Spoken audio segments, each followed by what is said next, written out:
Hello and welcome to Revenge of the Drive-In. We are now covering Good Guys Wear Black from 1978 and Rasen from 1998. Are we calling this Rasen or are we calling it Spiral? Rasen!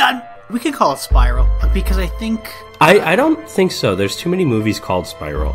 Let's go with Rasen. Okay, let's go with Rasen.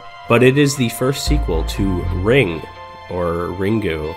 But yeah, anyways, just a friendly reminder, if you enjoy what you hear, feel free to check us out on Patreon, where you can hear extended cuts of all of our episodes, and you get early access to them. And you'll have voting privileges when we do our Patrons Pick episode later this season. But all of that having been said, let's start with Good Guys Wear Black. Well, first off, I forgot that this was a Chuck Norris movie, and I was like, oh, is Patrick making me watch another fucking, You forget like, it's a Chuck Norris movie when Chuck Norris is on screen, because he's so fucking boring. We'll get into that in a second, but I was like, man, is Patrick making me watch, like another Italian Western, like spaghetti Western, which I don't have a problem with, but I was like, this seems like it's a spaghetti Western name. Good Guys Wear Black. Yeah, it's a title that makes no sense to the movie. It makes sense in the first 15 minutes. Yeah, because, he's wearing, like, a gray tweed coat later on. Like, that's not black. And a blue ski suit. Yeah, blue ski suit. And a blue jogging suit. Yeah. But Chuck Norris plays the character John T. Booker, who is a former special ops guy, or is he CIA? Yeah, he's like a CIA assassin, but he's treated like he's an Army Ranger, Green Beret, or a Delta ops. Force. Chuck Norris has had some ops done. And, this is a post-Vietnam movie, and eventually the CIA wants him dead, or someone does. And it's like a weird conspiracy movie, and it's like, Chuck Norris knows nothing about conspiracies, but... So we'll talk about this, because this film, not much in terms of IMDb trivia. I was disappointed, but... I like that series that we do that no one watches on our YouTube of the terrible movie trivia that's usually from IMDb. It's just like, it'll be a fact that's just like really stupid. Did you know Chuck Norris grew his own mustache for this movie? Yeah, well, yeah, it can be stuff like that. So nothing really from IMDb, but this with this Wikipedia page, there's some gold in here, and I'll share some of it, and because some of it almost seems like, I don't know, it was like, some of it seems like it was written by Chuck Norris's character, not necessarily Chuck Norris himself, but like here's a sentence in the plot summary. Despite all odds, Booker survives, as do the four men wise enough to have remained in his general vicinity. It's like, also, he's so awesome that if someone is just near him, they'll survive. Okay. That being said, at that point in the movie, cool explosion, so maybe. Okay, this does feel a little bit, it's not. It's directed by Ted Post, he made Hang 'em High with Clint Eastwood. He made Magnum Force, which is the first Dirty Harry sequel, and notably made Beneath the Planet of the Apes, the first Planet of the Apes sequel, which stars James Franciscus, who's our villain here, who also was the hero in The Valley of Gwangi, featured earlier in the season. Yeah, it's directed by Ted Post. It almost seems... this is a true Chuck Norris vehicle where, like, it almost seems like a vanity project. Like, I'm the coolest special ops guy ever. I'm a race car driver. I'm a skier. Yeah. I'm a professor. I'm a genius. Women are all over me. Well, it's just one woman, but still, like, yeah. I don't know, Jim. This movie is... it's something. Yeah, so it opens, we're in 1973. There is a senator, played by James Franciscus, Senator Conrad Morgan, is trying to negotiate kind of the end of the Vietnam War, but then they also plan like basically a suicide mission for a bunch of American CIA special ops. Well, not even really... This movie, I guess, is somewhat based in reality, because at the end of the Vietnam War, you had a lot of American personnel who were still missing. And the Americans were trying to get as many people home as they possibly could, but the Vietnamese were hanging on to a lot of Americans in the middle of the jungle for leverage of some kind. Yeah, and that's what this is. So there's CIA prisoners, and they're going to release them so long as they send this other team of assassins, led by Chuck Norris, into like a certain death, which is really convoluted, but whatever.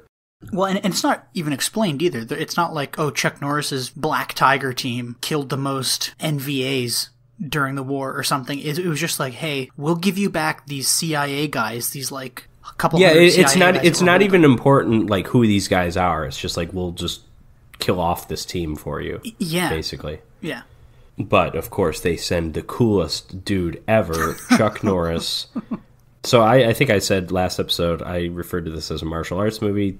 They did it again. I'm wrong. I'm sorry, and this goes into my complaint about Chuck Norris. Chuck Norris was a martial arts guy, and for some reason he mostly went gun action, and he is a boring ass gun action star. I don't know why he didn't do more martial arts movies like The Octagon, which I've never seen, but I understand that was like a kind of big early 80s martial arts movie. I read this article about Chuck Norris and how he himself said that he didn't want to be typecast like Bruce Lee. Yeah. Oh, that's featured on the Wikipedia page as well. Oh, is it really? Yeah, and then something like... I think he kind of fancied himself like a Clint Eastwood, John Wayne... Would you stop fucking spoiling this? Because this is listen, according to the production section of the Wikipedia page, Norris said during filming that he compared Breaker Breaker with Clint Eastwood's A Fistful of Dollars and Good Guys Wear Black with Dirty Harry. What? I know. It's like, can we be, let's show some modesty here. Dirty Harry is one of the greatest action films of all time. It's one of the greatest lead characters in an action movie, and it's like, really, we're calling Mustache Man here Harry Callahan? Come on, and on dude. top of that too, Norris's problem is he has no fucking charisma. You know, he has no like panache on screen, and that's the thing. You can get away with no charisma in a martial arts film easier, I think, because at least like everything he's doing is cool. Yes, yeah. When you shoot guns and you drop one-liners, I mean, he doesn't really do one-liners here, but like, you need something. He does drop some one-liners here, and you know what I thought watching the movie? I was like, Clint Eastwood would have delivered that better as Dirty Harry. Clint Eastwood or Arnold or Stallone or any Bruce Willis. Action hero. Bruce Willis, as long as they're feeding the line in his earpiece. Yeah. Yeah, anyone. Bruce Lee probably could have done it. I mean, I don't think I can't think of a single Bruce Lee one-liner, but he probably could have pulled that off better than Chuck Norris. Chuck Norris is just boring. And this is only our second Chuck Norris film. It's your first on this podcast because we did the Delta Force last season. Mm-hmm. That was our complaint with him. It's just like, he's fucking boring. And I don't know why he did all these boring macho gun movies when, I mean, at least the Delta Force, that's 1986. He's getting up there in years. But this is prime Chuck Norris. And I mean, the mid-80s, he was actually like a bigger name. But he's in his 30s in this movie. He's in his 40s in the Delta Force. Like, you'd think you want to take advantage of him doing kicks and stuff. There is an awesome jump kick at one point in this movie that deserves all of the praise in the world, because that is making it onto a list for me at the end of this season. It wakes you up out of your coma because it's. I mean, this. Here's the thing. This is a dull movie. So there's basically 2 action scenes, 2.5, and this is an action film. That's a problem. You have listen. There's not a ton of action in Dirty Harry, but it's done more really thrilling well. than this. But yeah, so Chuck Norris, this CIA mission, I mean, it goes wrong from Chuck Norris's perspective, but it actually goes right, except it goes wrong because Chuck Norris lives, and of course, anyone who's wise enough to stand near him. It's also kind of weird. Then we kind of just skip ahead a few years later, well, I guess modern day, so like 5 years later, and it's like, you'd think, okay, we had this ultra important plan to kill this guy. Oh, the mission, he survived. He's just gonna have an honorable discharge and send him home. Like, you can't kill him. Like, you can't poison him. Yeah, well, and it's weird because at a certain point in the movie, after Chuck Norris meets this reporter or journalist or whatever you want to call her, she says, "Oh, I read all about you. It took you 3 weeks to get out of the jungle with your men," and yada yada yada. And it's like, why did he make it out? You know, like if they were trying to kill him. Why did they? Or why did they let him go? It's not like he made it out of the jungle and just swam to the U.S. I know. I read This is Chuck Norris's first post-Vietnam movie. He kind of made his career on playing like Vietnam vet special ops guys who like 10 years later had to do like one more job or something, because those the missing in action movies are kind of like that. And listen, I don't know these movies well because the ones I've seen are boring and I don't remember them, but the ones I haven't seen are boring and I wouldn't remember them if I've seen them, because Chuck Norris, I'm convinced, is the lamest action hero. And like to actually make it big as an action hero. I mean, like, there's obviously Steven Seagal. Early Steven Seagal at least was in a few good movies. Yeah. Like Under Siege, like those are like at least solid movies. I mean, and then he gained 100 pounds and continued to make the same type of movie. And he started talking like this. You want me to do some jujitsu for you? My favorite thing about the Steven Seagal accent, we talk about certain actors like have their own accent. Christopher Walken he's got inner city accent. Well, he has blackface accent. His accent it wears blackface. But that started, interestingly enough, he does talk like that in a lot of movies, but I think where it first started being prominent, there's a terrible, terrible movie. It's like some submarine movie, which it's not. He actually made a good submarine movie. It's not that, but like that movie's hilarious because every time it cuts to him talking, it's like a different actor. It's like a different voice actor because they had to redub him every time. And I think they got like a very audibly black person for like some of those scenes, and so he just like talks like a black guy for like no reason. And it's like, what the hell? And now he like talks like that. I don't understand. It's like, were they imitating him and then he ended up imitating the imitation? It's odd, but maybe he did. I mean, Chuck Norris is just boring. And then of course, I don't think we talked about this the last time when we did the Delta Force, but the Chuck Norris meme, who started that and why? And is he like, was he, first of all, he's not cool. We've established this. Yeah. Second of all, he's not like, I don't know who started this. Like, oh, Chuck Norris. Oh, he does when he doesn't do a push up, he pushes the earth down. Like, why did we start all of these? Why did this boring motherfucker of all people become like the ultimate internet meme? As like a cool guy. I'm almost wondering if somebody started it as a joke because they were just like, oh, you're like Chuck Well, it's Norris, a literal joke, but I don't think there was irony to it. Though I could be wrong.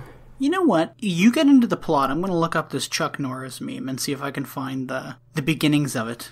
Yeah, I don't know, but yeah. Anyways, he's now a professor. He's doing some lesson about how the U.S. actually never should have gotten involved in Vietnam, which is pretty damning to Chuck Norris's image, I would think, as like a pro-military conservative guy. I mean, it's actually interesting. Vietnam I guess, hell, maybe this is probably constantly shifting, but the views in the United States of who is the warmongering party. I mean, in reality, we know both of them are. Yes. But, in our childhood, it was Bush and it was Iraq and it was the Republicans and Dick Cheney and like, okay. And then like Obama didn't really have that image, but people would always say like, hey, he drone bombed like 7 billion people, right? And it's like, okay, so it's like, so some people are like, oh yeah, both parties do it. And then with like Trump is this like weird thing where like, who the hell knows, but like Biden with the Israel and the Ukraine stuff, like not as actively engaged as Bush was, but like,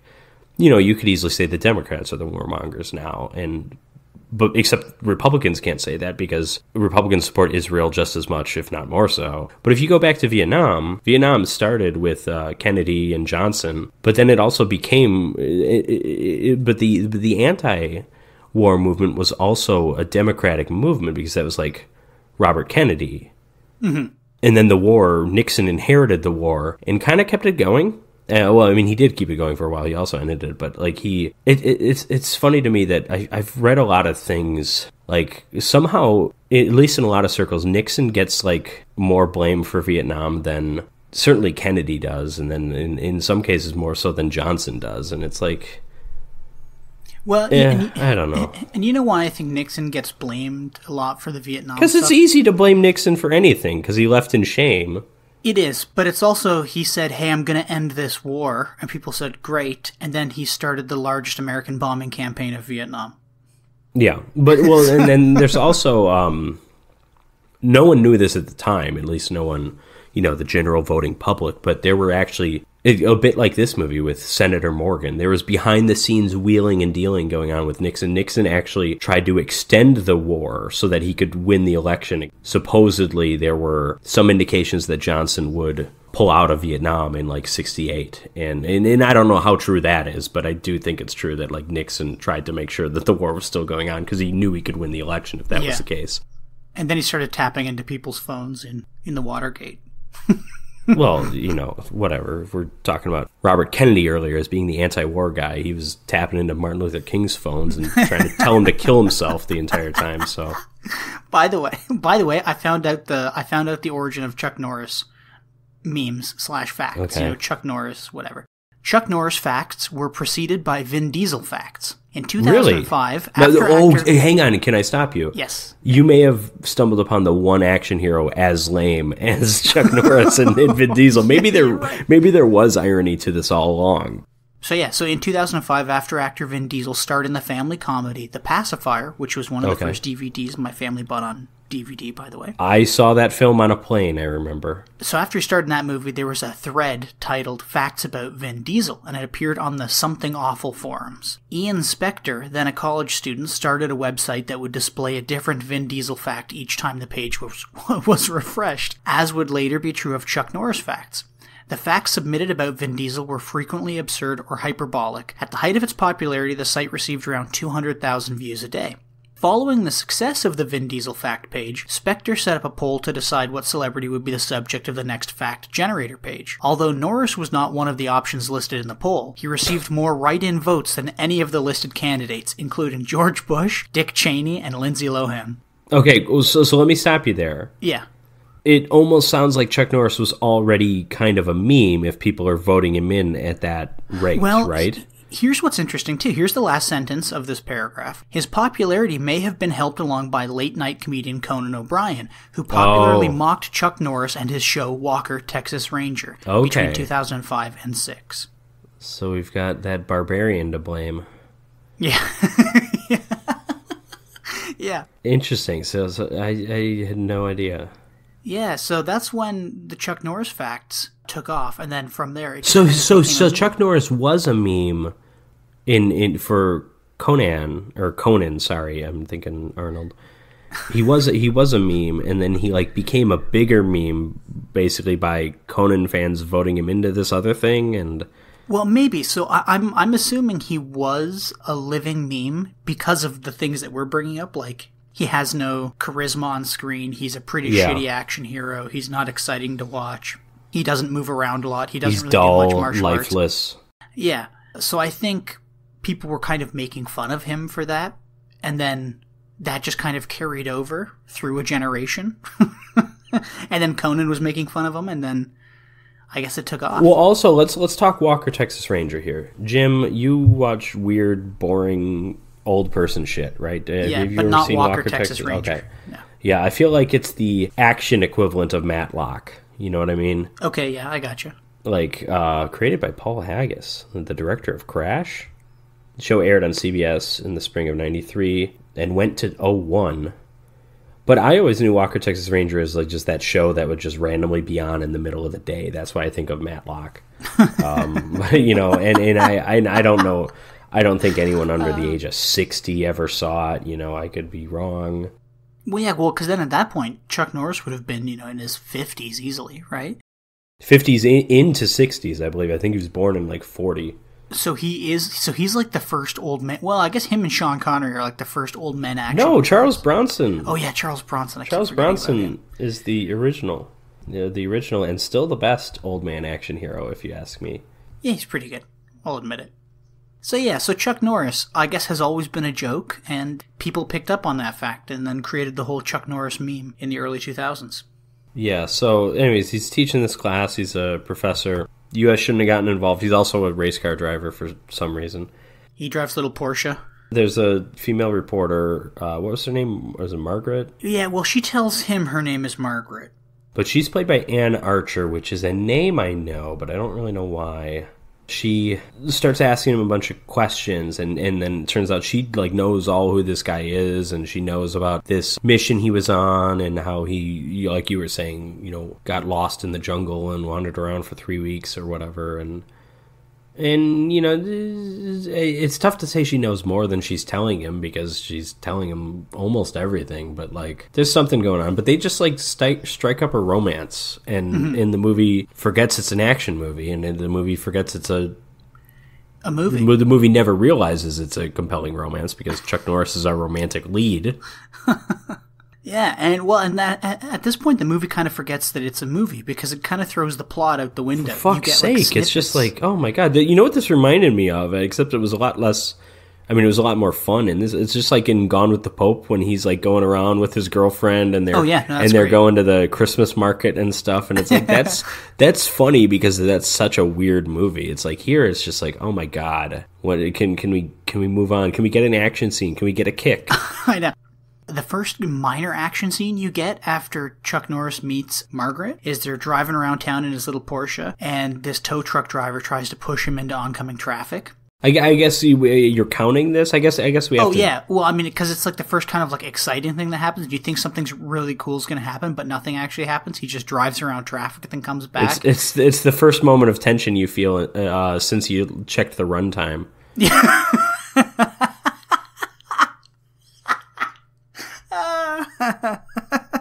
Yeah.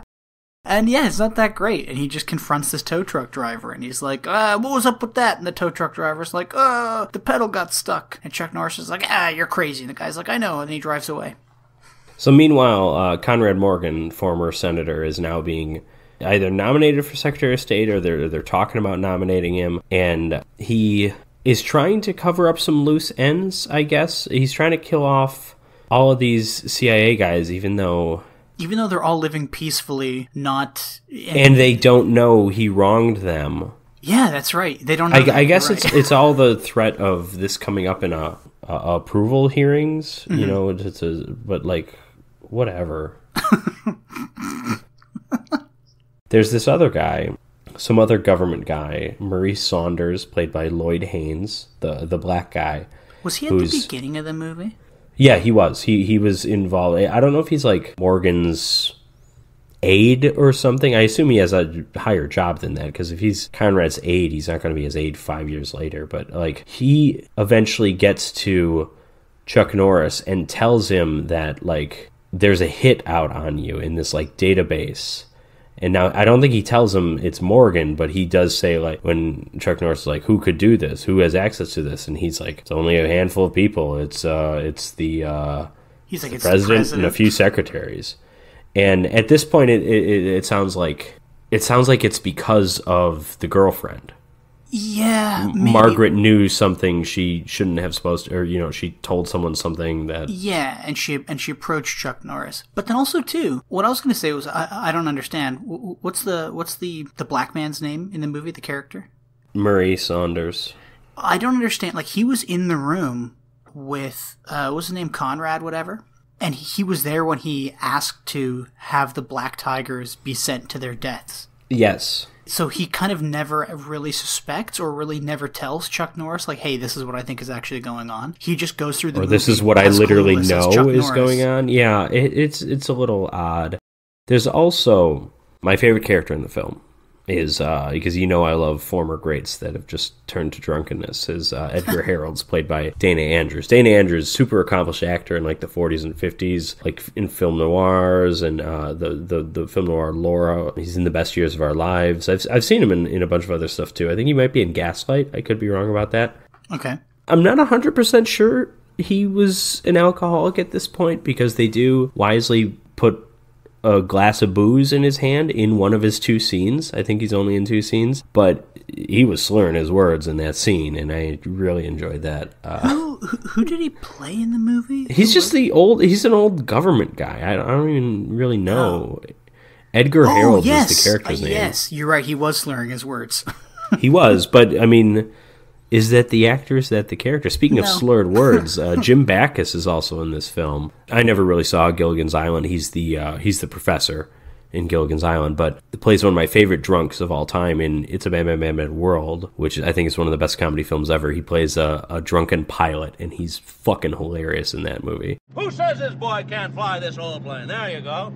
Now I'm going to make an old-fashioned the old-fashioned way, the way dear old Dad used to. What if something happens? What can happen to an old-fashioned, all right? Here, even though he's billed, let's see, 1, 2, 3, 4, 5, 6th, he's billed 6th, he plays an apartment doorman.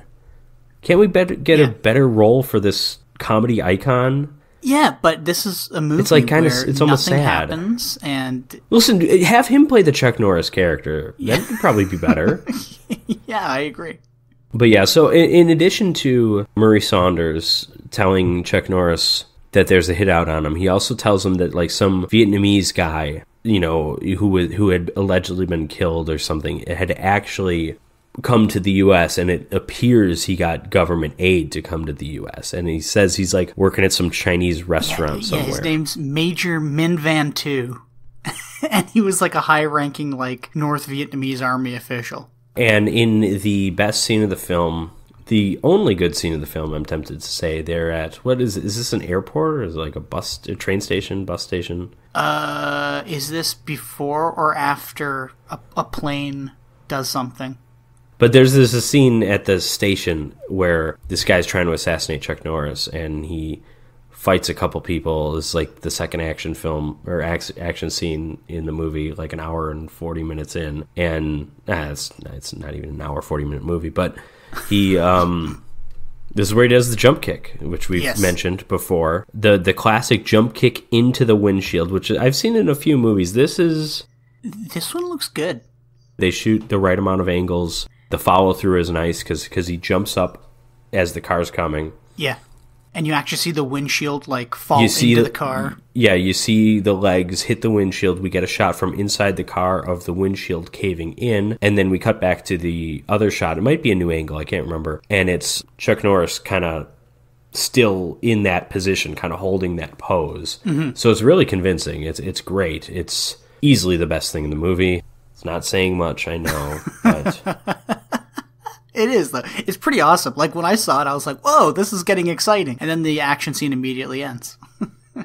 Well, you have to end a scene on that. That can't be the opener of an action scene. No, you're right. Like, he's got to pull the shards of glass out of his feet, probably. But also, like, I mean, it's you ended on a high note. That's good. I think another big problem with this movie is, like, if you think about, like, a James Bond movie or something more modern, what's his name? John Wick. He's fighting multiple people at once, you know? Yeah. If you're doing, like, an action kung fu, gun fu movie, you're fighting multiple people at once, and Chuck Norris never fights multiple people at once in this movie, except for near the end when him and Murray are fighting people, right? Yeah, which is not... I don't know. Yeah. No. Well, also, like, you know, I'm skipping ahead. You know, eventually he finds out that it's Conrad Morgan, the Secretary of State, the about to be nominated Secretary of State, whatever the hell he is. Mm-hmm. Finds out it's him, and he confronts him. And eventually he's, like, kicked out or whatever, you know. And then he goes and... Well, and this is a problem in the movie. Like, it's not really an action climax. It's not like a big bad guy to fight. You know, this is the game of death problem where you have to fight a 90-year-old man. And except, I mean, not that James Franciscus is 90 years old. He doesn't really look that much older than Chuck Norris. But it appears he has to defeat him diplomatically. There's some stuff about blackmail. But eventually he just takes the job of his chauffeur or his limo driver, and he just kidnaps him, and, you know, he cuts the phone line so he can't call, and then he kind of just crashes the car into the water, and Chuck Norris gets out, and James Franciscus doesn't. Yeah. It's a neat stunt with the car going over, but it's not really an exciting... I mean, this is the climax of your film, and it's like... See, I mean, think of True Lies with that scene, and the car on the bridge. Yes, yeah. And the like, that scene's amazing. Like, this is just like, whatever. Yeah, I think my favorite stunt in the movie is when they make it change from negative 10 degree snow on the ground weather to plus 30 in the desert, in the desert like Hollywood Hills. Yeah, because he's skiing, and then he like climbs up a dirt, if not desert hill, definitely like. summertime plains. Yeah, but my favorite part, hold on, let's set this scene. So the plot of this movie is Chuck Norris is trying to warn all of his Black Tiger buddies about being killed because they're all on a hit list that was put out by Conrad, right? So Chuck Norris is traveling around the fucking country with this lady to try to warn his buddies. And the first guy they try to warn is like retarded or something. And he's like hanging out at like this train yard for work or something. But the woman who told Chuck Norris where he could find him, she said, oh, he's with his uncle. And I guess that happens to be at like a rail park, like a train themed park. Anyways, the guy's on this locomotive and he goes, oh, hey Chuck Norris, long time no see. And he steps down off the off the train and he gets shot in the chest and dies. And Chuck Norris goes, we gotta get out of here. So him and Lady take off, him and Margaret.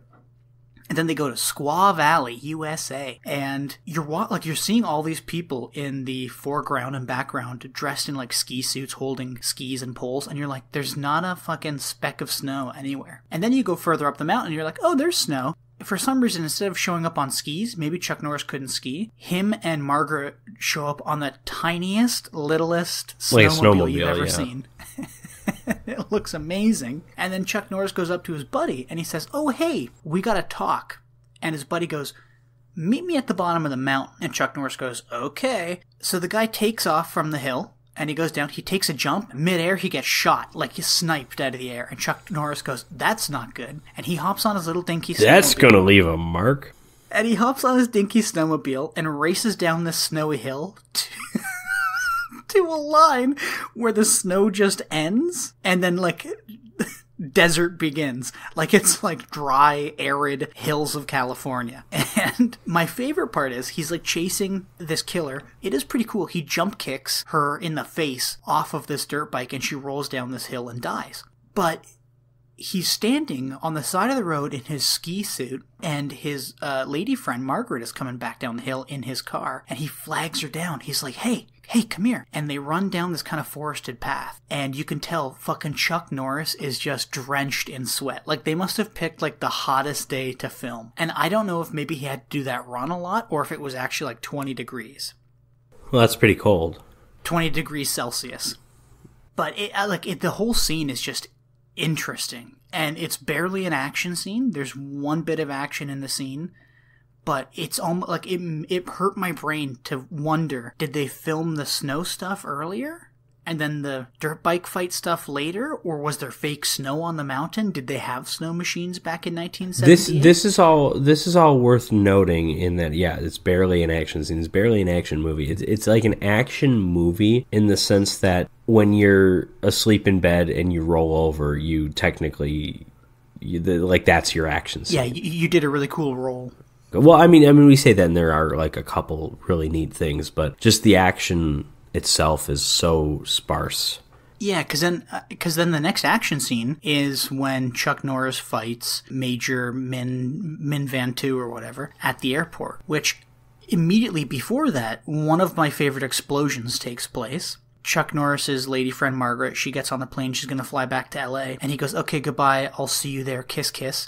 She gets on the plane, and the Major had planted a bomb on the plane, and he's watching the plane take off down the runway, and it lifts and then explodes, and it's like the crappiest, like, plug-in explosion effect ever.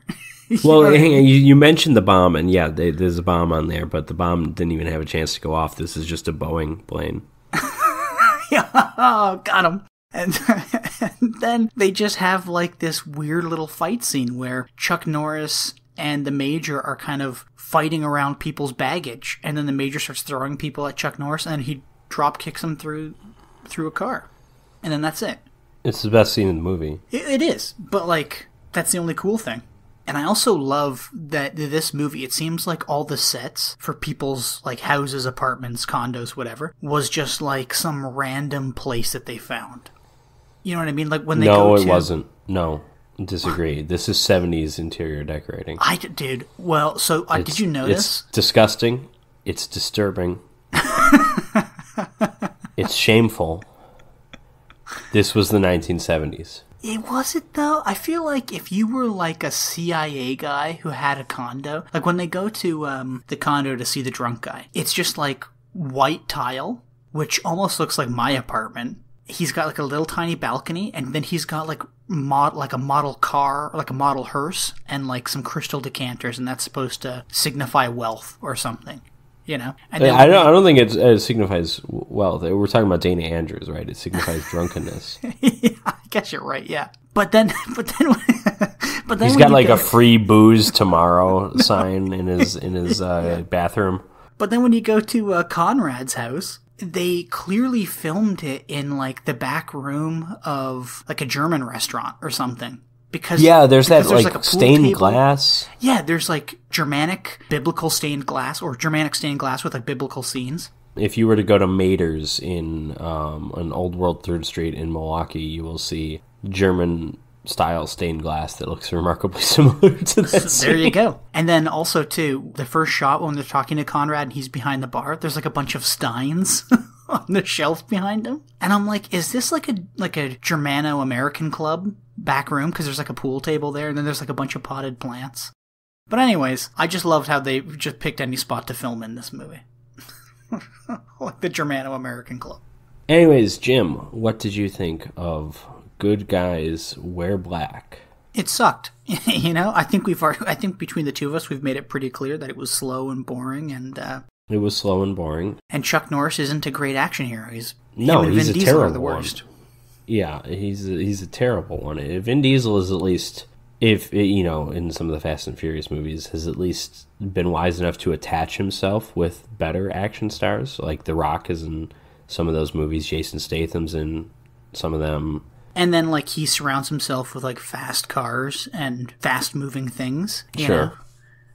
Whereas Chuck Norris, it's just like, where's the action, Mr. Norris? I thought you were really cool based on the memes, and you're not. Yeah. It's funny, because I knew all the Chuck Norris memes as a kid before I had ever seen a Chuck Norris anything. And it's just like, this is the guy? Like, you couldn't have picked a more boring... I don't know. Listen, not everyone... I mean, because the late 70s, more so the 80s, but Chuck Norris was big in the 80s. But, like, the 80s was the age of action heroes, right? Stallone at the peak of his powers. Kurt Russell, Escape from New York. Arnold, obviously, the king of that era. But, like, Harrison Ford was kicking ass in the 80s. And Chuck Norris is just the fucking most boring asshole to ever set foot on screen. To ever kick a foot on screen. Oh my god. And another one, I mean, not really American movies at the time, but Jackie Chan was big in the 80s in Hong Kong. Yeah, you almost wonder why people were making movies with Chuck Norris in them when all these other actors were out and about doing things. Hang on, this gets back to the Wikipedia thing. So, why was this movie made? The movie was made because Chuck Norris wanted to make it. And Chuck Norris, not that he was a huge name in Hollywood at this time, but he had this script, and he's like, we need to make this movie, and I'm going to be in it. And he goes to a bunch of producers, and probably everyone's like, we don't know who you are, sir. You were in that Bruce Lee movie 6 years ago. Bruce Lee's dead now. Like, who are you? Why do we care? And then some producer is like, Chuck, why will this movie make money? And he said, first of all, there's 4 million karate people in America.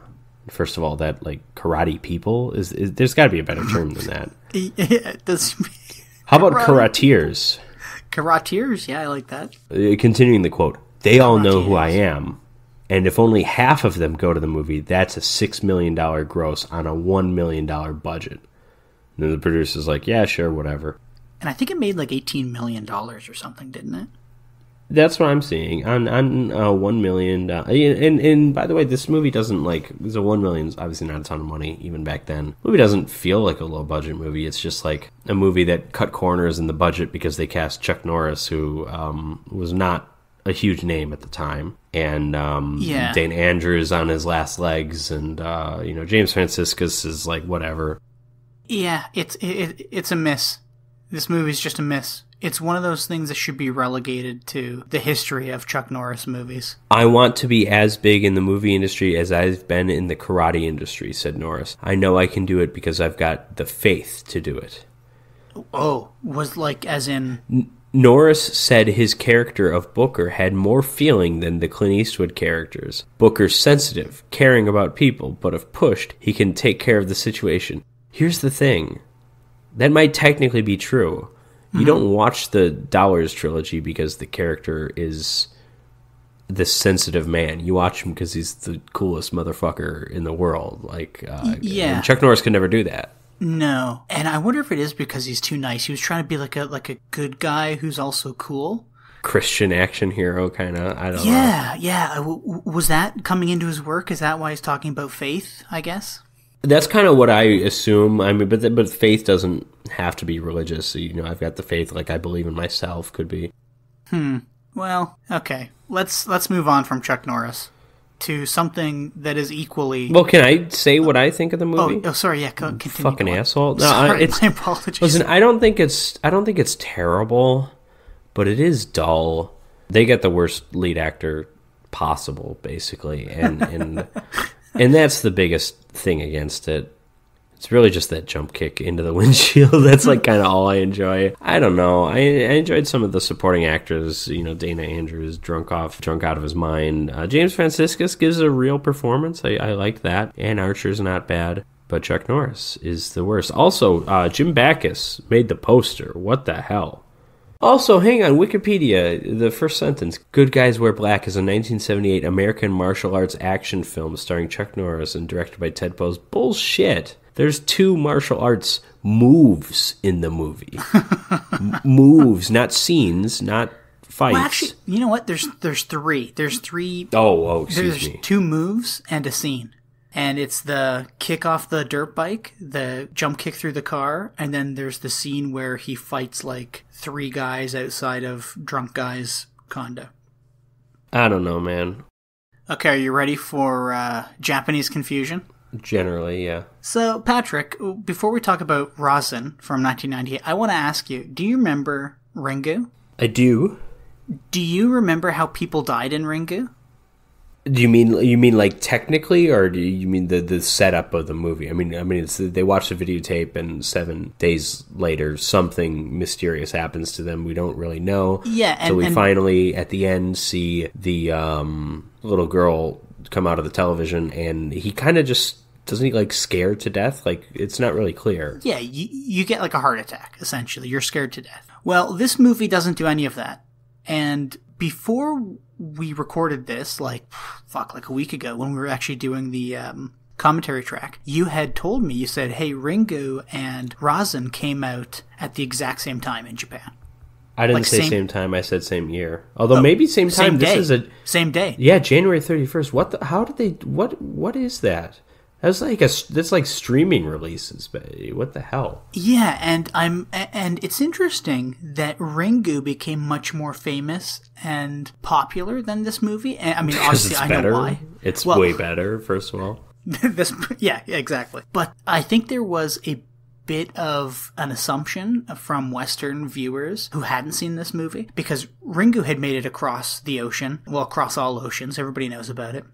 They love it in Antarctica. But when people heard that there was a sequel to Ringu that also came out the same day as Ringu did, people were like, oh my god, this must be a great horror movie as well. Newsflash, it isn't.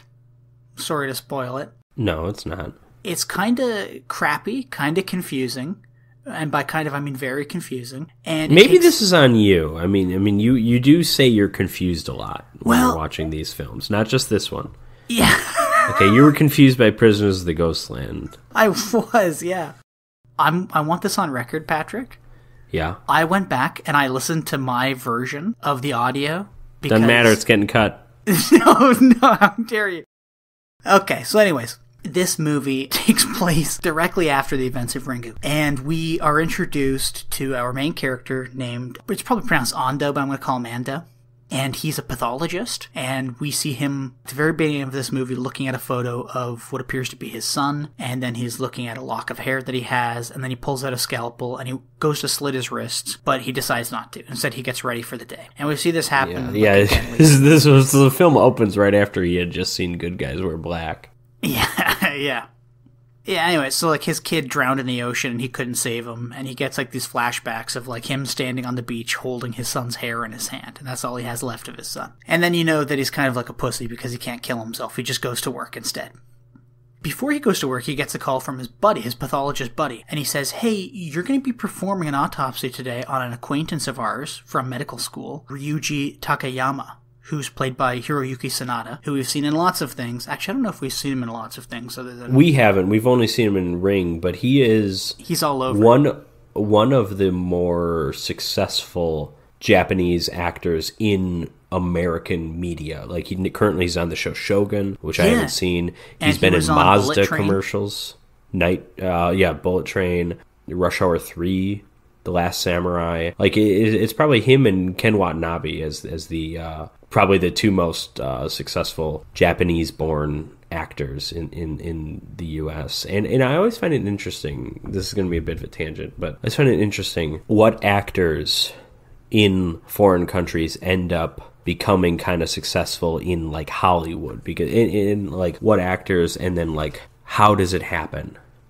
Because they're not necessarily the best actors in their country. I mean, maybe in some cases they are, but I think they just need to get kind of lucky. Like, they're just in a movie that, for whatever reason, has crossover appeal. And for Hiroyuki Sanada, it's Ringu, I assume. Yeah. Or maybe they just, like, catch a break and they get a role playing a Japanese guy in an American film, and then, like, boom, from then on. Like Ken Watanabe, I'm sure he was a successful actor for years, but he's in The Last Samurai. He's up for an Oscar. He can be in whatever American movie that requires a Japanese actor from then on. You know, he can for sure write his own checks. And then I'm thinking of, like, Lea Seydoux was in that. She just got that role in that Mission Impossible movie, and then has kind of been going back and forth between France and Hollywood pretty much ever since. She's done some Wes Anderson stuff with James Bond, obviously. Like, I just find that kind of interesting, because it's not necessarily the best actors. It's just like... It's just somebody who got extremely... They just get a break. That having been said, Hiroyuki Sanada is a good actor, and you might say, like, oh, well, you know, we get to see his corpse. That's fun. But no, it's not a huge role, but he's, like, in this movie. Yeah, oh, absolutely. And for those of you who remember how he died in Ringu, that's exactly how they find him in this movie. Yeah. And if I'm not mistaken, so they establish in this movie that it's his girlfriend that stumbles upon the body. And I think it was implied in Ringu. He had, like, a student something. And I don't think they ever said they were dating, but I think it was kind of maybe implied. But it's explicit here. Yeah, and her name is Mai. He's a professor of something to do with the sciences. But and I think the student's name is Mai, I believe. Yeah, so the police show up to the hospital, and they're like, hey, we found his body. Or sorry, his friend is telling him on his phone that the police found his body, and it looks like it was probably a heart attack, but they suspect foul play anyways, because his girlfriend, Mai, was at the apartment. She's the one who found him. But apparently, Reiko was there, and she was the ex-wife, yeah. Yes, and now she's missing with her son. Mm-hmm. Which, at the end of the last movie, they took off to try to get the curse off of her son. Yeah, because they discovered that copying the VHS tape. Yes. As long as you see it and make a copy and make someone else see it, you will live. Yeah. Which isn't really, that's kind of retconned, I guess. Yeah. Is it considered retconning if it comes out the same fucking day? You could say Ring retcons this. Yeah, it's almost like they wanted to make a movie twice as long, and then they were like, no, we can't do that. It's like they had an idea and they had two completely different approaches to it. Oh, because they also had two totally different directors. Sure. Which the guy who directed this, I think it's Jijo Ito or something like that. George Ida. Anyways, okay, George Ida, he directed a Ring television series in 1995, apparently. Oh, God. Whoa. Like, so even before any of the movies. I know Ring was a book first, so I guess probably just based on the book. Okay. Yeah. Back to the plot here. So Endo, he starts this autopsy, and he kind of has visions of Ryuji throughout the movie. And the first one we have here, after he's taken like all of his organs out of his body, he's cut him open, and he has kind of concluded that he died of a heart attack and nothing more. Ryuji sits up on the operating table and he says, "You can't even slice your own wrists, but you did this to me." I'm like, wow.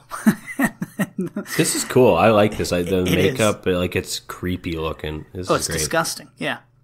And then there's kind of like what appears to be a throwaway line in this scene after the body kind of lays back down and Ando's stopping his vision. Ando's friend says, "Oh, we found like a smallpox-like thing, like sore in his throat. But it can't be smallpox because it's been eradicated." And then like another member of staff comes up and gives Ando this note that they found in like his intestines or something. And it's just a bunch of numbers on this little piece of paper. So the police show up to the hospital and Ando says, yeah, he died of a heart attack, nothing more, nothing less. But the police are still like, something's up here. Because of all these people at his apartment, and now Reiko and her son are gone, and we can't get anything out of the girlfriend. We just have no idea what's going on.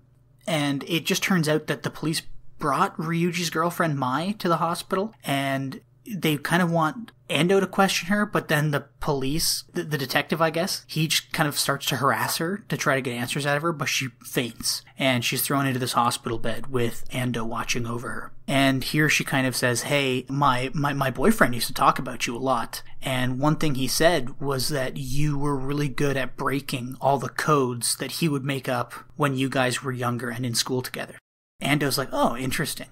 And then she also says him and Reiko were, Patrick, what's the word I'm looking for? Investigating. Thank you. Investigating the story about this like killer tape, this tape that kills people. And Ando's like, okay, interesting.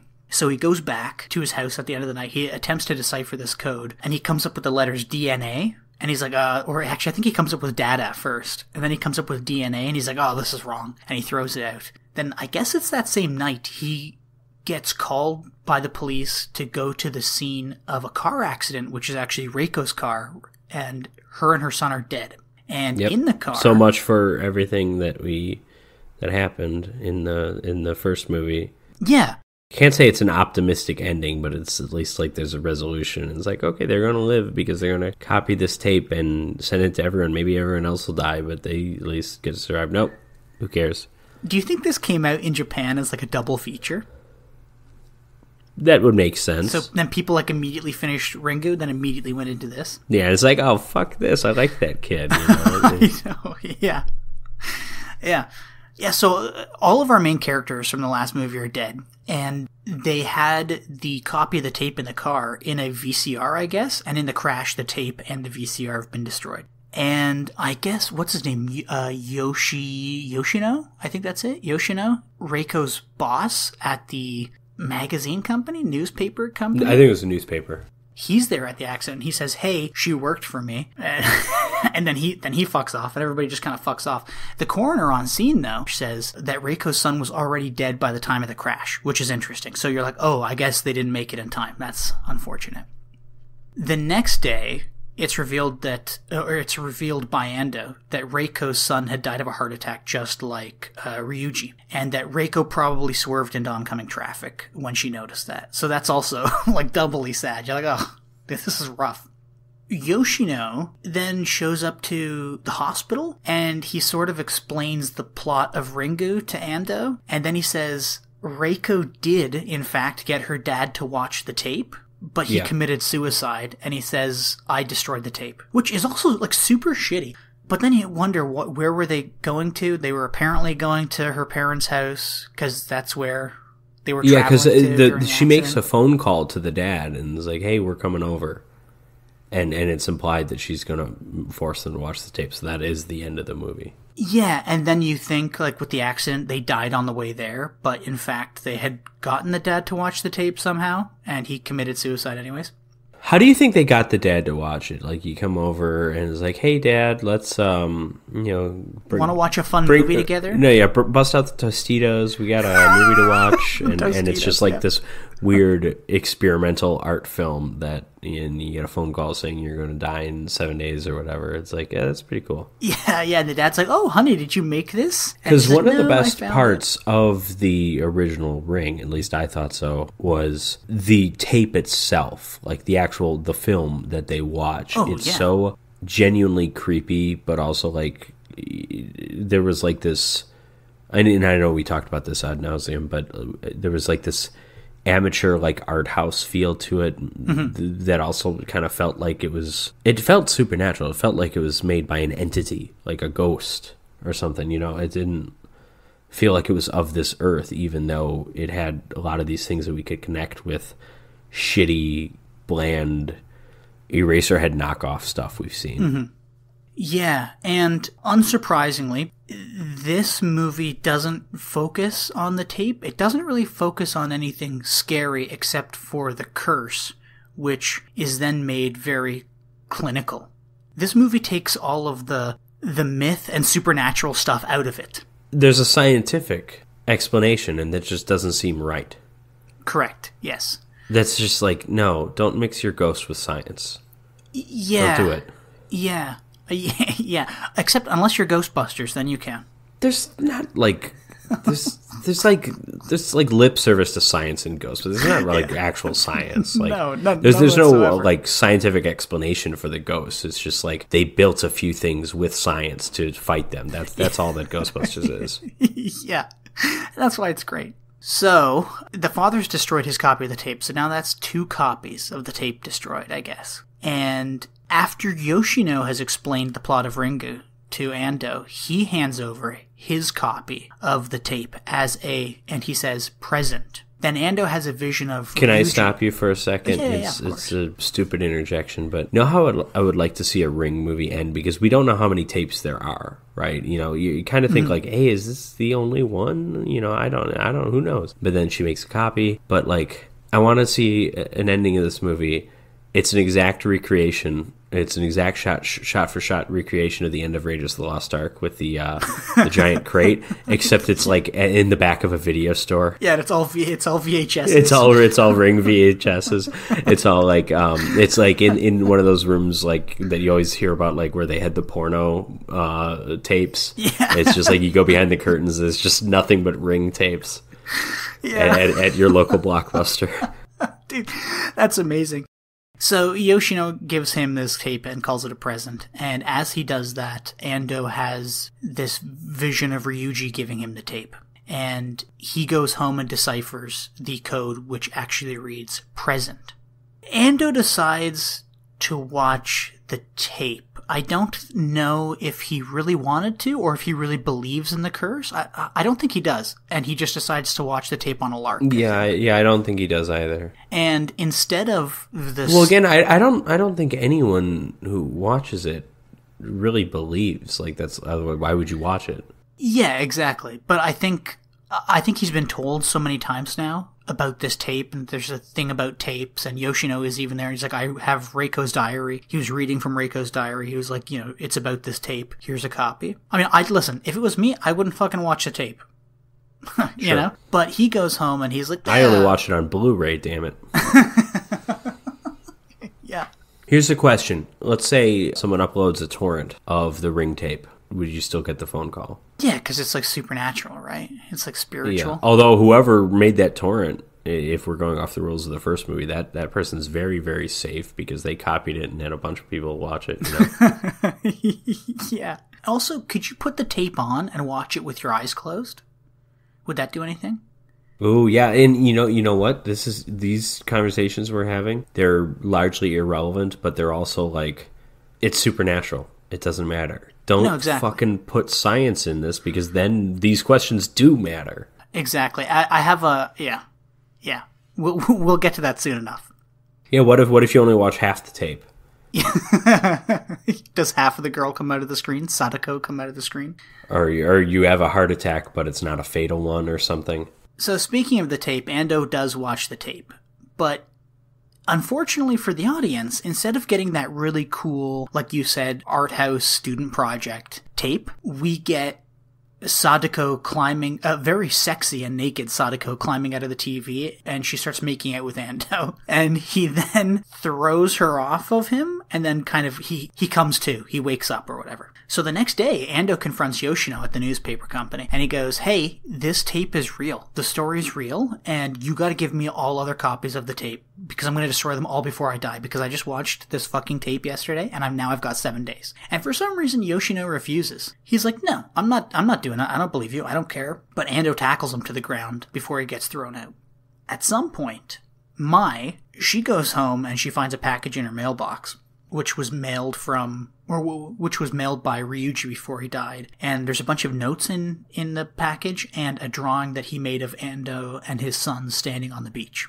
To Mai and Ando's next meeting, Ando says that Ryuji sent him the coded message and the tape so that he could destroy all the tapes and actually get what he really wants out of life, which is to just kill himself. He doesn't want to be on the planet anymore. He doesn't want to be alive because he has no wife and son. So this is actually a good way for him to just kill himself. Neither do I, and that's you can still find meaning. Yeah, I know, and he kind of. And, I haven't, but in theory. So Mai kind of tries to disagree with him, but her argument is cut very short because a phone call comes through for Ando at his office, and it's Yoshino. And he says, I want you to come to my apartment. So Mai and Ando head over to the apartment, and Yoshino is by the door waiting for Ando to give him Reiko's diary and the last copy of the tape. And he asks a really interesting question. He says, hey, was the well I think he says, does the well in the video have a crack in it? And Ando says, did you watch the video?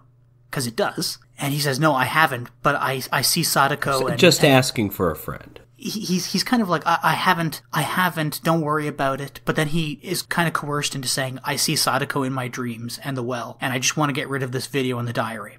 Up to this point in the movie, he's been coughing. He has kind of I wouldn't necessarily say it's a sickly sounding cough, but he just kind of coughs occasionally. Well, here, he's walking away from Ando and he starts coughing heavily and grabbing his throat, and then he just falls over and cracks his head on the floor and dies. It's actually impressive. I rewatched that scene, and the way his head hits the floor, I don't know how they did it, because when his head hits the floor, a bunch of spittle comes out of his mouth and sticks to the floor.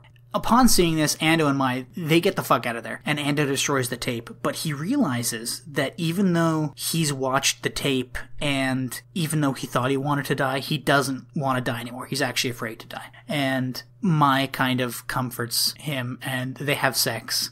And the next day, so now I think he's got 5 days left to live or something. So Ando's pathologist buddy shows him that Yoshino didn't actually suffer a heart attack like Ryuji did, or Reiko's kid did. Yeah. But instead he had died of asphyxiation due to a smallpox-like illness. So here we have where the movie takes a drastic turn from the original spooky spiritual stuff. Ando posits that the tape could be giving people this smallpox-like disease, which is slowly killing them over a week-long period. And his pathologist buddy doesn't believe him, but Ando says, look, I've watched the tape, so run the tests on me. It'll probably be in my system. And then he also makes a point in saying that in the tape he saw these smallpox, a smallpox clinic in Izu, where Sadako was. Yeah, so Sadako had smallpox or something and like she's that. actually killing people via there's smallpox. There's some kind of connection. Yeah, even though in the first movie we watched her climb out of the TV and scare people to death. Yeah, but let's ignore that for a second. Okay. Let's talk about the phone call. How does the smallpox make the phone call? Well, you know what? Maybe there's some kind of cultural thing that we're missing. That in Japan's diseases are known to call people on the phone? What kind of cultural thing could there be? Well, you have I think in Japan you can have kind of what's the word I'm looking for, Patrick? It's diseases. It's like a god of disease. Okay. Anthropomorphized. Yeah, so you could have the smallpox god pick up the telephone, I guess, and call through spiritual stuff. But to the audience, and I couldn't imagine what this would have been like in 1998 when both of these movies came out on the same day. The audience leaves Ringu, and then they immediately start watching this, and they go, what the fuck? But I just saw this crazy, spooky person crawl out of a television. And now you're telling me it's smallpox killing people? Yeah, again, it's amazing that there was retconning in a film released the same day as the film that is retconning. It's again, it's now. So Ring was based on a novel. Mm-hmm. So was this. It's possible the books make more of a connection between the two, but the movie never finds a satisfying way to link those two, or link these two things. It's as if the movies Rasen isn't great, but it's a better movie than it is a sequel. It's like a terrible sequel. Yeah, it's almost like if this movie had been its own separate thing, not tied to Ringu, it would have been interesting. You know? Yeah. But because they're tying it to this movie that is so entrenched, or not even entrenched, but like they make spirituality and ghost and spookiness such a hook for their movie. It is a horror movie, and it is genuinely scary in some ways. For this retcon all also, that, if I'm not mistaken, didn't they discover that like Sadako, there was like Sadako was like supernatural in life in some ways, right? Wasn't there like some weird thing about how she could read minds or something? Yeah, just like they tried to expose her as a fraud or something, or maybe it was her mom. It was just like, but she was like borderline like telekinetic. Yeah, she was telekinetic, and she was like... Or telepathic, maybe. Telepathic is probably the better word. Yeah, she had some kind of, like, psychic ability, and it was very powerful. And I think she used it to kill her mom? I think she used it to kill the person who accused her mom of being a fraud. I think that was it. Yeah, and then her dad killed her. And then Ryuji and Mai, they both have, like, psychic powers of some kind as well. And that's why Ryuji has taken her in as, like, his student. Yeah, that is one thing from the original that wasn't super explained in the original, that Ryuji had some, like, kind of weird visions and stuff, and they didn't really get into it. I guess that's, like, kind of picked up here, maybe? Yeah, I mean, it's constantly mentioned in this movie that he did have some kind of psychic power, and we are constantly reminded of that fact because Ando keeps having these visions of Ryuji, who actually seems to be affecting things around him. And then you have that picture that Ryuji drew of Ando and his kid. I don't know. This movie's trying to blend science and spirituality, and it's not going that well. But I guess to get back to this plot here, while Ando's being tested for smallpox, Mai is in her apartment and she's woken up with the urge to vomit. So she runs to the bathroom sink and starts puking. She looks up into the mirror after she's done vomiting and she sees Sadako in the mirror behind her. And then we just cut to Ando and his adventures, which he's trying to get a hold of Mai. He's like trying to call her, she's not answering. So he eventually drives to her apartment. And when he can't get in, he looks down and he sees a bunch of water flowing out from under her door. So he breaks into the apartment, finds the tub overflowing and a little bit of blood in the tub, but there's no Mai. So presumably it's the next day and he's back at the viral lab or whatever it is, the pathology lab. And Ando's buddy says, hey, your tests came back negative, so you don't need to worry. But as his friend is walking away, he starts coughing just like Yoshino did. Ando at some point leaves, he goes to the clinic, and he sees Mai sitting there. So they immediately start getting hot and heavy in, like, a stairwell, and she says, you smell like a corpse. And then they bang it out. This is where it gets crazy, Patrick, right? Big twist. The authorities pull Mai's body out of an air intake in her apartment. Yeah. And then they tell Ando, they say, she had just given birth, but there were no signs of a baby. And then the detective, almost like Nor were there signs of pregnancy, with the exception of the throwing up. Like, that's supposed to be like a morning sickness thing. Yeah. In hindsight. Yes, exactly. And then this detective, as he's walking away, he looks at Ando and he goes, yeah, and the air intake, it looked kind of like a well. And you're like, ooh, spooky. And when I say immediately after, I mean, you don't even miss a beat, because immediately after that happens and Ando sees Mai's body, his pathologist buddy walks up and just says, hey, I've got the smallpox virus. My throat looks just like Yoshino's did before he died. I'm super ill. Also, did that well have a crack in it? And Ando's like, did you watch the movie? And he's like, no, but I just see visions of it. And he's like, how have you survived? How have you not been sick? How have you not been killed for this long? And Ando kind of gets like this flashback of him having sex with Mai and having sex with Sadako, I guess, when she came out of the television. And he's like, oh, there's got to be something to do with that. But his buddy comes up with the idea. He says, I think both the tape and Reiko's notes spread the virus. Which is ridiculous. Bullshit. Because, listen, in the original, Reiko's diary, there's already people dead before Reiko even knows about this tape or about anything. Yeah, and then this is kind of when the movie just goes off the rails and throws everything out the window. Because nothing is explained better in the next scene when Ando's approached by Mai, who is now actually Sadako. She just looks like Mai. And Sadako explains that she's taken over the body of Mai, or she's been reborn, because Ando passed... Yeah, I don't think she's Mai. This is who she gave birth to. Yes, you're right. Yes, that's it. Sadako has been reborn from Mai, and it's all because Ando passed Sadako's DNA, which was encoded into the videotape, into Mai, who then gave birth to Sadako. And then this is kind of like a big twist. Like the movie has already had, sure, a twist. But then Sadako says, by the way, this was all thanks to Ryuji that I was able to come back. Yeah, it's like, whoa, okay. Yeah, and you're like, what do you mean? And she kind of explains this whole scenario was set up by him. And then you have Ando having like these flashbacks, thinking of like getting the coded message, getting the tape, having to watch the tape, having to have sex with Mai. And he's like, oh my god, this all really is Ryuji's fault. And in this kind of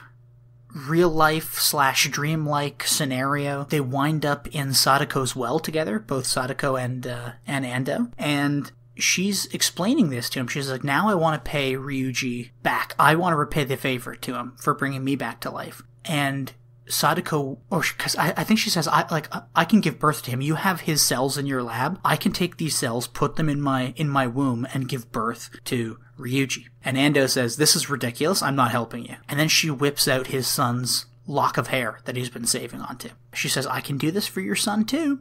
The weirdest part about this is Ando says, like, why are you doing all of this? Like, what's the point of this? And she just says, I want to spread fear throughout the world.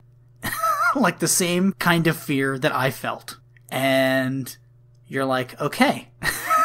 That is a reason.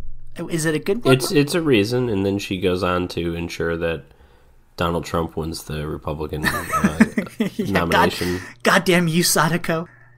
And then this is when it gets even more sciencey, because we go back to the pathology lab where Ando and his pathology buddy are, and they're mixing genes and cells and embryos and all kinds of stuff. And there's kind of like this voiceover of Sadako explaining to them how you have to mix this DNA and then put it in an embryo and then put it in her, and then somebody will be born. They will be born at the age that they were when they died, is what she says. So let's bring Betty White back so she can finally get her 100th birthday. Ando's buddy kind of looks up at him. Actually, there's a great little line here where I think his buddy looks at Ando and he says, you look like shit. And Ando says, yeah, you do too. And he's got like this swollen, bruised neck from his smallpox. And then the buddy says something to the effect of, we're betraying the world and we're betraying God, as they're mixing all of this stuff together. And then we just cut to Ando on the beach. And he's watching his newly born son play in the sand. Then Sadako and Ryuji show up. They're both dressed in black with like slicked back hair. They look like bad guys. And Ryuji gives this weird... Whoa, hang on. Yeah. We just learned that good guys wear black. Oh, you're right. My apologies. They look like good guys. At this point in the movie, at the very end here, Ryuji gives this weird evil villain speech. He states that Reiko's journal is going to be published. And then he explains, he's like, fear and the virus will spread throughout the world. It's going to change humanity at like a molecular level. It's going to create more people like Sadako. And that line isn't explained, but I assume it means like powerful psychics, you know? I would say so, but do they, even in this film, do they establish that she's a psychic? No, but they did in the last film. I know, but they also established a fuck ton of other things in the last film that aren't picked up on, so I think more people like Sadako, more evil people, more... Oh, you know what? People that can be born from the wombs of dead people? I don't understand. Yoshino, when he's reading the diary, he explains to Ando that Sadako was killed by her father and dumped in the well and stuff like that because she was this powerful psychic and she killed the guy that was... Okay. You know, yada, yada, yada. So Ryuji's like, yeah, all of society is going to change. Humanity is going to change. We are fundamentally changing the world and forcing humanity to evolve in a new direction. And then, much like how good guys wear black, only at the beginning of the movie, and that's the name of the movie, we have Ryuji tell Ando at the end of the movie, You and I are part of this spiral now. And the very end of the movie shows Sadako looking at the picture that Ryuji drew of Ando and his son and sent her in the mail, or sent Mai in the mail. And she throws it on the ground, and then the camera cuts to that exact same shot of Ando and his son on the beach. And the movie ends. So, Patrick, what did you think of Rasen? I didn't much care for it, but a lot of that is colored by my like of Ring, because like I said, I do think this is a terrible sequel in that it just kind of changes everything, changes like the Ring, and whether you're, let's forget about the movie for a second. Let's just talk about the premise. So, Japanese, American, there were, I think, Korean Ring movies before there were American ones, I think I had heard. One of the best premises to a horror film. Mm-hmm. It's like you watch this tape and then you're going to die 7 days later. Like it's like, one, the tape's creepy, but like there's this like existential dread of like knowing you're going to die. It's a tiny bit Nightmare on Elm Street, mm-hmm. but it's like even more helplessness. Like there's like nothing you can do seemingly. It's a fantastic premise, and it's like, okay, now we throw diseases in there and rebirth, and it's just like, what are we doing? It's just not as simple. The original Ring is very simple, and that's part of what makes it very effective. So that definitely affects how I view this film. But as a film itself, it's not bad, but it's hard to get invested in. The movie doesn't have a lot of momentum, really, at any point. There's like good individual scenes, but the connective tissue between things just isn't very strong. Yeah, I'd agree. And I think, but again, I'm wondering if like a lot of that is coming from Ring being such a great movie. And we're looking at this, and I mean, because even it's like you're not listening to me. I said, yes, that affects how I view it, but regardless of that, the movie doesn't have momentum. It just kind of like, it's got like one scene, oh, this is kind of neat, and then just like, and it's like, okay, they're having sex for some reason, and he's destroying tapes, and then it's just like, this is not... Yeah, I agree with that. Really engaging. Yeah, and it is a lot slower paced than Ring, from what I remember. And Ring was kind of exciting because you had like this little adventure-y bit where Reiko had to go and find the tape in this cabin, and and then they had to go back out and find the well. Whereas this is just a bunch of people kind of fumbling around in the dark for a light switch, trying to figure out what's going on.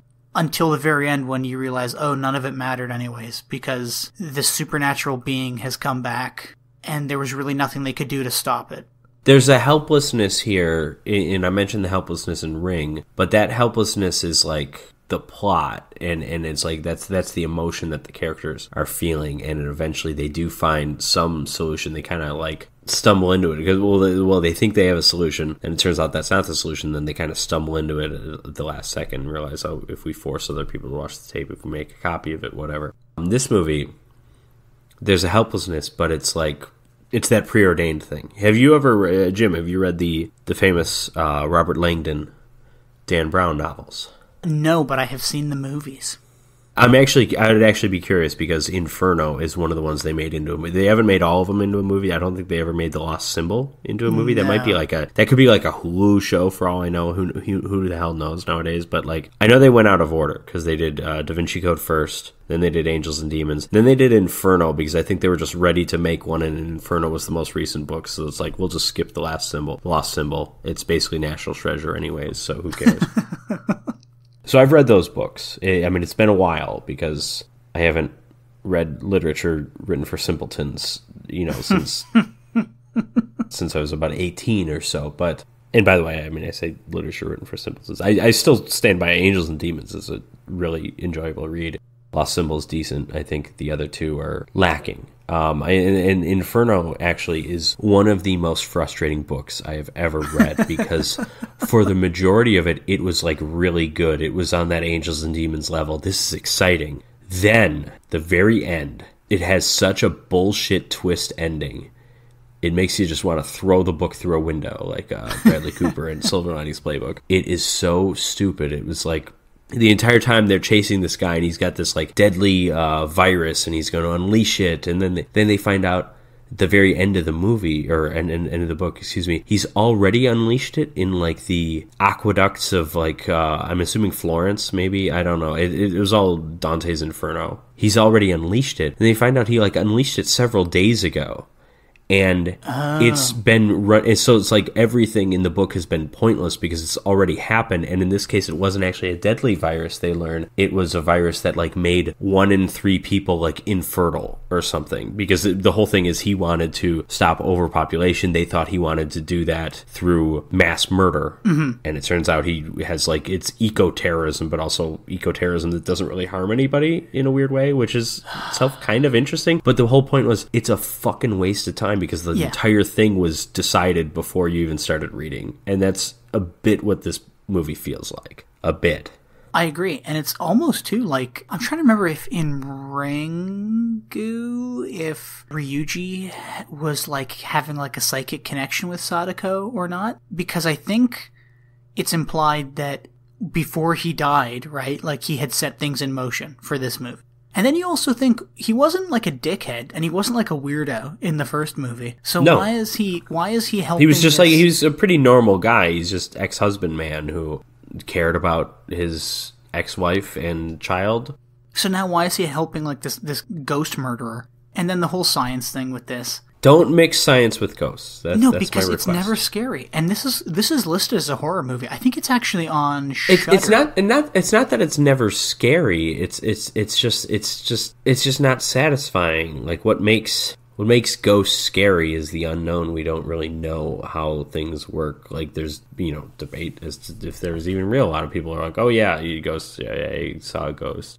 You have some bullshit story. And then other people are like, nah, ghosts, or, but like, no, scientific, like, imagine if someone publishes a paper definitively and is like, this is why we experience ghosts. Zach Baggins is off the air immediately. Like, no one has interest in that 100%, anymore, right? Yeah. Ghosts are fascinating and they're scary because they are whatever our worst fears about them could be. Mm-hmm. If you make a ghost a disease, it's like, okay, I know what that is. I don't know. I just don't really like that combination. And then with this movie, too, you make a ghost a disease, but it has, like, no rhyme or reason. Like, if it had been a disease from the get-go, how come Hiroyuki Sanada hadn't died from smallpox? I mean, I know he had, like, a lesion in his throat or something, but how come he didn't die from smallpox? How come the son didn't die from smallpox? They made it such a point to say, oh, they died from heart attacks. Then they're like, oh, but now there's people in this movie who aren't dying of heart attacks. Strange. I don't like how it just totally switches it up. I guess you're right when you say it retcons it immediately, the day of, that that it was released. Yeah, and that's why I don't really love the idea of a retcon. Maybe the book retcons Ringu, maybe. But I want to look at it because I want to be fair to it and not compare it so unfavorably to a far superior film. But like, is this just a different imagination on like the same plot, like a different take on the same plot? Like we have this plot of this videotape going around and people who watch the videotape die. Like, okay, let's go ghost and let's go disease. Mm-hmm. And the ghost is better, obviously, and it's better for a few reasons. One, there's more focus on the actual tape as a viewable object, which I understand why they don't focus too much on that. In this, it's not as, we've seen it before. It's not as mysterious and intimidating. Like we already know what the tape is before anyone mentions it or finds it or watches it. Although maybe that wouldn't have been the case if you saw this on opening day. I don't know. Imagine you see it opening day. You see this one before you see Ringu. Yeah, you're like, oh, this one wasn't very good, and then you watch Ring, and it's like, oh, it makes sense. Why did they ruin it though? Yeah. Yeah. I will say, I kind of, as much as I agree with you shouldn't combine science and ghosts, I do kind of like this disease plot because it takes them a long time to actually figure out what's happening. So you're constantly on the edge of your seat with these characters, and you're like, what is happening? What is killing them? If it isn't the ghost coming out of the TV, then how are they dying? Is there actually a logical explanation to this? Is it not a spiritual explanation? Is it Reiko's diary is infected with smallpox or something? And it isn't. It's just a smallpox curse from a ghost. who births people and is going to make all of society afraid. No, the ghost doesn't birth people. The ghost births itself out of a person. That's right, yes. Which itself is potential maybe to do something interesting with that. Well, you know what was also kind of like a weird part at the very end of this movie? When Ando goes up to Ryuji and says, hey, you can bring your son back. And Ryuji says, no, I wouldn't want to bring him up in this a second time. That's not fair to him. I don't know about you, Patrick, but I thought, oh, he's expecting society to kind of collapse and fall apart, maybe. You know, or there's going to be some difficult years ahead for society, for all of humanity. In relation to the disease or just in general? In relation to the disease and the idea that psychics are going to start popping up all over the place. Yeah, I still don't exactly know what that means, but yeah, well, I understand what you mean. And again, if this was not connected to Ring, I think it's an interesting enough movie. I don't think it's a fantastic movie. It's a better movie if you have never seen Ring, probably. I mean, well, maybe I shouldn't phrase it that way because I think you need to see it in just terms of how we open. I think I think some knowledge of the tape it benefits you as a viewer because this movie doesn't super get into it, but yeah. it's a better. Yeah, it's a better movie than it is a sequel, though. Yeah, I agree, and it's fine. I think it's good. I was interested enough in it. It is a little slow, but I think it's interesting. And then that last 20 odd minutes when you have just twist after twist after twist coming. You know, Mai's body being pulled out of the air intake, Sadako coming back to life, Ryuji having set all of this up. You're like, wow, this is great. Coming back to life and having set all this up. Like what? One or the other? My goodness. No, what a prick.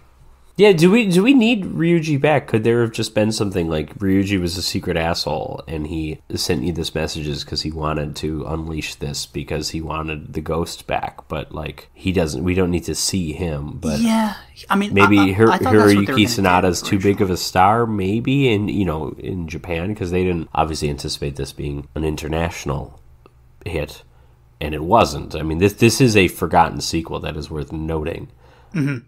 As well remembered as Ring is this movie is because there's a Ring 2, folks. No one, even the filmmakers of the Ring movies, the Japanese Ring movies, didn't give a shit about this one. After it came out. So yeah. I don't know much about the Japanese Ring series. There's a lot more movies than you'd probably expect. What was the movie, Patrick? Oh, The Grudge. That's what I was thinking of. Okay. Yeah, Ju-on in Japan. Did you know there is a versus movie of Sadako and whatever the ghost is in The Grudge? Like a Freddy versus Jason. I remember watching that, and I kind of enjoyed it, but I don't remember much about it, and I don't think it was truly like a versus movie. I think that was the title. Sadako versus Kadako, I think, is the ghost in The Grudge. You know what? I'd watch that. Yeah, I want to say it was decent. I think it kind of got horrible reviews, and I wonder if maybe that was expecting a Freddy versus Jason type movie, and that's really not what it was. At least not that I remember. Well, I think that's all I have to say about Rasen. Rasengan. Yeah, not great. Disappointing. Yeah, and again, I mean, it is disappointing because it's coming off Ring. This is all you had to say, but... Yeah, sorry. I'm done now. So, Jim, which of these two movies do you prefer? Good Guys Wear Black or Rasen/Spiral, or as Letterboxd calls it, The Spiral? I prefer The Spiral over Good Guys Wear Black. Love that cartoon PlayStation Dragon guy. Awesome. Oh, yeah, Spyro. Yeah, good stuff. I prefer Rasen over Good Guys Wear Black. Tenfold. They're both Tenfold? Yeah, they're both kind of slow, kind of boring at points, but fucking Chuck Norris just drains the will to live out of you in that movie. Yeah, you want to slit your wrists like the guy in the Rasen, yeah, I'm like, dude, give me the videotape. I want to die. All of that having been said, to be perfectly fair to Good Guys Wear Black, the windshield jump kick is... It's awesome. 80 times better than anything in Spiral? Yeah, Yeah, I agree. 140 times better. I mean that is worth noting. It is just like a one moment thing, but yeah, for 10 seconds, if that. Not even 10 seconds. Not even 10 seconds. Yeah. There's 2 edits in there, and yeah, no, it's. I just wanted to be fair to Good Guys Wear Black, especially because while it's not my pick, I'll at least acknowledge that these 2 films are close. I'd give them the same rating on Letterboxd or wherever. I think they're close. I think Good Guys Wear Black was frustrating because it kind of just, I think the plot needed a more complex conspiracy story than there actually was. It needed more stuff to happen in the middle. It needed 2-3 more action scenes. It's difficult to say what Spiral needed other than it needed to be different.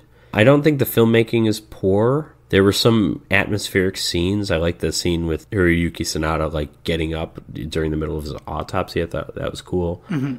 It just was not the best movie that it could have been.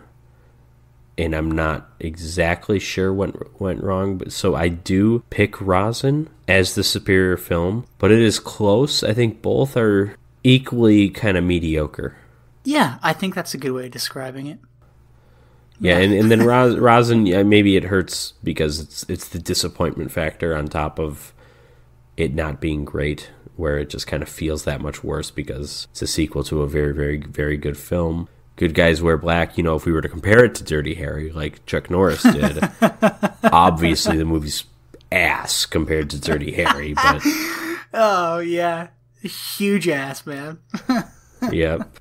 So, Jim, how do you think this works as a drive-in double feature? It doesn't. I don't know. It doesn't. Well, and we have speculation that Spiral was probably part of a double feature when it came out. And here's the thing. I don't think that works as a double feature either with Ring because it contradicts everything about Ring and it borderline ruins it. Yeah, this Good Guys Wear Black and Spiral is just like, what? I think if you want to draw comparisons between the two, you can say both are kind of slow and boring, but definitely Good Guys Wear Black. Both are cheap, mediocre copies of something better.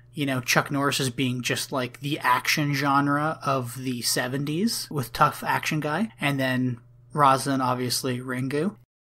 If you were to say Good Guys Wear Black is like a ripoff of anything, I don't know if it's a ripoff, but there's the... Conspiracy movies were kind of big in the 70s. I don't know what would have started it, but you have The Conversation with Francis Ford Coppola, which it's been a long time since I've seen that. That's an amazing movie, but I think that was like kind of something like that. And then there's All the President's Men, obviously. We mentioned Nixon earlier. And 3 Days of the Condor is a classic. You've probably seen that one, right? No. Okay, that's Robert Redford is a spy. I love Robert Redford. That was a really...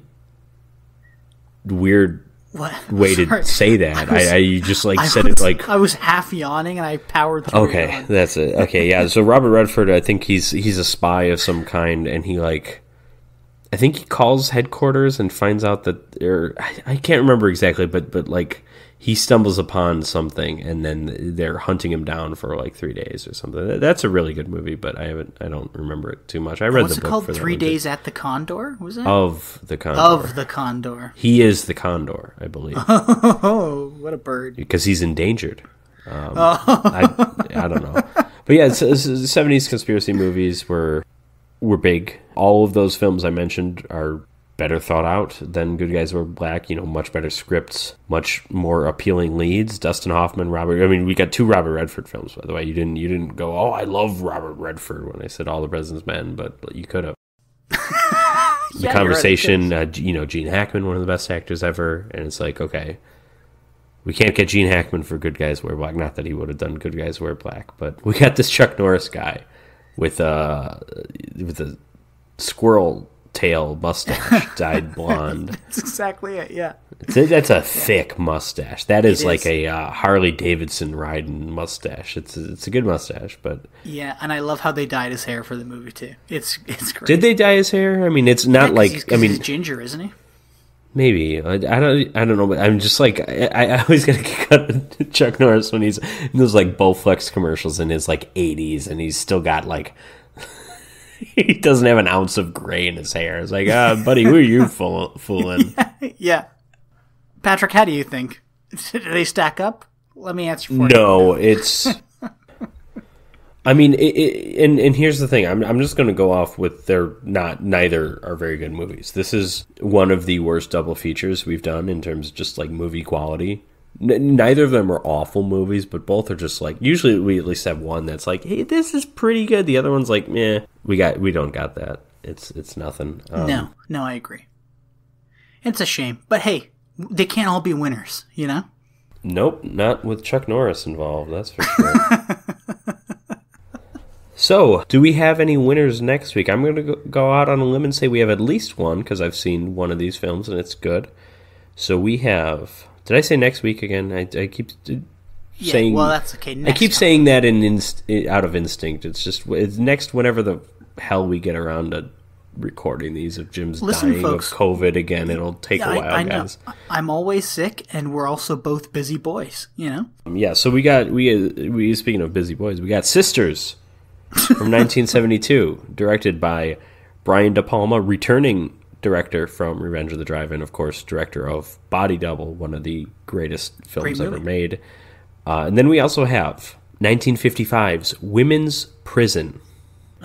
Don't know anything. Actually, I was going to say don't know anything about this. Ida Lupino's in it, which Ida Lupino is kind of a bit of a, like, if you know, you know. She was like a kind of a legend in Hollywood, but not like super successful one. But she was like basically the first woman director in Hollywood. I think, at least for a long time, I think she was the only woman in the Directors Guild. But she's the lead. She's the lead. She was an actress probably before she was a director. She doesn't direct this. She's the lead actress, though. And I did, at one point, a long time ago, researching, and by researching I mean Wikipedia, but like, okay, we need women in prison movies. It's a big exploitation genre. This, people kind of pointed to this being like sort of the first of that genre. I have a feeling it's not going to be super, it's mid-50s. It's not going to be... Yeah, it's not going to be racy. No, I mean, it might be racy for the 50s, but it's not like, what was that Filipino one we saw, but directed by Jack Hill? The Big Dollhouse. So it's not going to be the Big Dollhouse. Yeah. But it's going to be something. And this is... 50s exploitation films are interesting because they're like tame and kind of boring by today's standards, but like back then they were like super controversial. So yeah, Sisters and Women's Prison. We got a female-heavy episode next time. Well, we got Margot Kidder for International Women's Day. We got Brian De Palma, and we got Ida Lupino. In the meantime, thank you for joining us. Check out our Patreon, patreon.com/Revenge of the Drive-In, and remember to wear black. I don't know. No, in the words of Will Smith, the good guys dress in black. Remember that. Yeah, dude. Yeah.